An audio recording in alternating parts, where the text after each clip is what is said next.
So we all know that this economy has gotten really expensive. You know, y'all, I just saw something that touched my heart. These days, so much has changed in a ways we could hardly imagine. The struggle we once thought only belonged in books or movies are now happening right before our eyes. Step outside and you see familiar scenes. Makeshift tents, people seeking shelter in their cars, and many families struggling just to put food on the table. This isn't someone else's story anymore. It is our reality. Because times are changing fast and each of us needs to recognize this and prepare for what lies ahead. This is what our shitty ass healthcare has come to. Where my patients need medicine and supplies and their insurance won't cover it, and here I am spending my own money because my patient needs it. And he doesn't have any money and he can't work.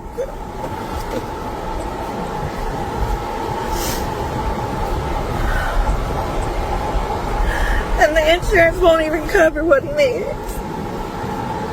And I'm sad and I'm sick and tired of it. I'm an American. I pay $1,600 for a flat that has no bedroom. That's 2/3 of my income. I'm an American. I work 50 hours a week. I don't have health insurance. I'm an American. I couldn't afford to have a child even if I wanted to. I'm $7,000 in debt. I'm an American. My health is declining because I can't afford Whole Foods because that's too expensive for my life. I am very overqualified for my job, but no one else is hiring. I'm an American. I make my boss hundreds of thousands, if not millions of dollars, while I can barely keep myself alive. I'm an American. I have never been out of the States. I have never been on a vacation. I'm an American. I make $20-some an hour. A livable wage here is like 30-some. Yet I don't qualify for government assistance whatsoever. On the days I don't work, I'm so tired I just sleep all day. I'm an American. My electric bill is so expensive I sit outside in the heat because I can't afford to turn the AC on in the damn house. I'm an American, and I fear I'm just an average American. I'm living the American dream. I'm about to be homeless in like 2 days. I don't want your pity or I don't want you to feel bad for me. But what I would like is for anyone to know what it's like to live in your car and maybe some essentials that I can pick up that's going to be super helpful. I already have like a little porta potty situation, but I'm thinking of like, you know, I don't know, maybe some electrical things that I'll need for like charging stuff. I mean, I have car chargers, but like I really don't want to have my car like on the whole time while I'm doing it. I think my car charges while it's off. Any essentials that you think I might need, anything that will be helpful, even any places that I can go and like park to be safe. I am in California, so if you know the area, specifically Bay Area, that would be helpful. I'm going to get a gym membership so I can shower and all that stuff. Any places not to go, any don'ts that you can offer, let me know. But I'm a woman, so I just want to feel safe. I want to feel comfortable. Obviously, I'm outside, so. But like, and I was already thinking about getting some like window covers so that way people can't see in at night. But yeah, I'm in California. If you have any tips, please leave them in the comments. The extraordinarily wealthy in this country, I don't think have ever experienced being at a counter at the grocery store, trying to figure out, can the $40 I have left in my checking account until Friday get me this gallon of milk for my kid, fill my gas tank to get to work, and give my kid lunch money, because you don't want them to feel the pain, and get the gallon of milk and the bread and the deli meat? Can it do all of that? Because the $40 really can't. And you as the parent know that. And yet, a lot of these people will think you're lazy. Well, just work harder. And these people are already maxed out. They already have a master's degree. They have more education than those other people who say, well, just work harder. You know, y'all, I just saw something that touched my heart. I just saw a mom hooked up to a machine who states that she is giving her plasma in exchange for money to be able to afford her children's school clothes and supplies. A mom is giving plasma. This is what's happening in the USA. And I just want to say, as a former single mom myself, who was once a homeless single mom, I know how hard single moms work to provide for their children. I am absolutely praying for single moms out there. But I also want to add this. There are a lot of single moms who are finding that it is better to move abroad as it relates to affordability. There are many countries out there where you can go and you will find that the cost of living is a lot less than America. I was thinking about this. We are the richest country on the planet, one of the richest countries. Why does it look like ass? Like, really think about that for a second. Like, when you're driving, if you're not in like Florida or California or the coast of like Oregon or whatever, it's like, this place looks like shit. And we have so much money. Like, I'm thinking of like Europe and Japan and all the architecture like across the world and how beautiful it looks. Why don't we have like rose gold buildings and like, why does the Kmart's and like all of the stores look like shit? Like, I don't know. I'm just thinking in my head, I'm closing my eyes and I can imagine like like look at China, like Shanghai, like the coast, like all those videos you see. That's like no joke, stunning, beautiful, high tech. You would think America would look like that with the amount of money that we have, but it just looks like, ugh, you know what I mean? You want to see something disgusting? I just did a little bit of grocery shopping. Let me look, hang on. $106.70 for that. I remember when I used to pay $60 for a bag. That's crazy. I don't know about you, but I miss being like regular sad about the world and not like catastrophically horrified every day by the world. Just me?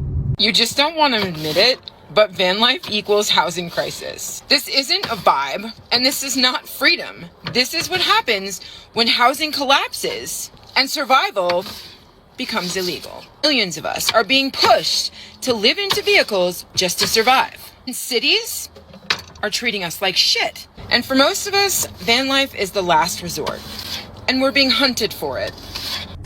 So we all know that this economy has gotten really expensive. And I'm just curious. I will tell you what I've redone in my current everyday life. I'm just curious what you've done. So for me, I don't eat out. I haven't eaten out in 5 years. I cook everything from scratch. I have a garden. Now, I had the garden before this administration, but I doubled it this year so that I had more variety and more things to preserve to try to lower costs at the grocery store. I went to my doctor and had them put all of my medications to generics.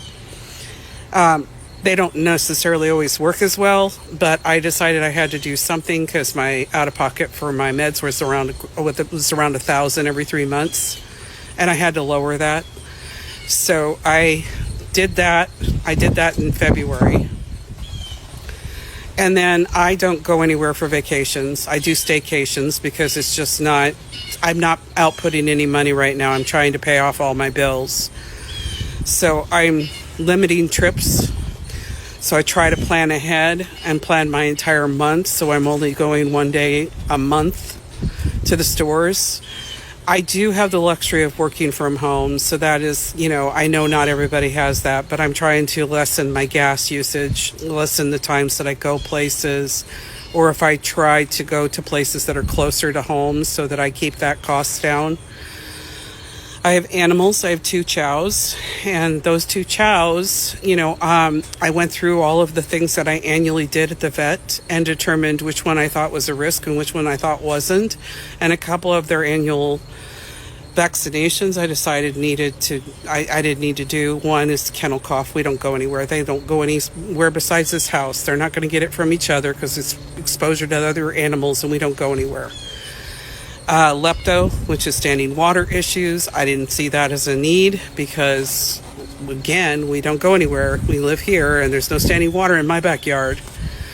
So there are things that I did to downsize and redo my costs, trying to deal with this. But I'm curious. I know a lot of you are struggling. I'm just curious what you've done to change the way you do things to try to address the rising costs. So I see a whole bunch of people, I don't know if they're real or not, that's why I'm not going to pull the comments, talking about becoming homeless or houseless, however you want to identify it as, and how they're going to choose hospital parking lots because it's safer. And I just want to put this into perspective as a woman in her 50s who lives in an off-road vehicle. You need to throw this ideology of I need to stay safe out the window, because there is absolutely nothing safe about living in a vehicle ever. First of all, the weather. It's about to be over 100 degrees, which means it's going to be probably about 110 in your vehicle. And since most homeless people have a problem with detachment, you're probably hoarding as much stuff as you can from your old life in that vehicle, giving you even less space to live and to breathe. So that is probably the last thing you need to worry about, is where can I sleep that's safe? You need to worry about your health. You need to worry about how are you going to stay hydrated? How are you going to exercise? And how are you going to give yourself the quality of life you deserve? Because just because you're living in your car does not mean you don't deserve things. And if I can tell you one thing you need to master, it is going to be the art of detachment, and get rid of all that shit in your car. You don't need it. It doesn't serve you. You're holding on to a life that no longer exists. Get rid of it. It's holding you down. It is going to be so hot. You have no idea what it is like to be homeless when it is hot. So if you want to think about safety, I highly suggest you start thinking about where you're going to live near water and with cooler temperatures. Because driving around the city you became homeless in is a trauma loop. And going from hospital parking lot to hospital parking lot, that's not safety. You're a moving target. That's what you are. And I don't know if a lot of you are in the understanding that being homeless is pretty much a crime in almost every state. Whether it's a crime or not, you are shunned, you are looked down on, the police give you problems, and nobody likes the homeless. So when it comes to, oh, I just want to feel safe, I'm a single woman and living in my car, nobody gives a Nobody gives a You are now homeless. Unfortunately, the standard of living is dropping for a lot of people here in the US. If you're lucky enough to be able to make some changes now, whether it's saving money, putting food aside for tougher times, downsizing, or stocking up, keep going. Also, start thinking about backup plans. What if you lose your job? Could you move in with family? And if you have extra money, consider investing it in assets that can protect you later on. Remember that if you don't hold it, you don't really own it. So be careful where you keep your money. And I hope this video helps you see the reality that many people are facing today. Even if things seem stable for you, many others around you are struggling. The economy is changing fast, and planning ahead has never been more important. Because if you don't plan, you're planning to fail. And that is the end of our video today. Thank you so much for watching, and I hope to see you in the next video. See you guys in the next video. Goodbye.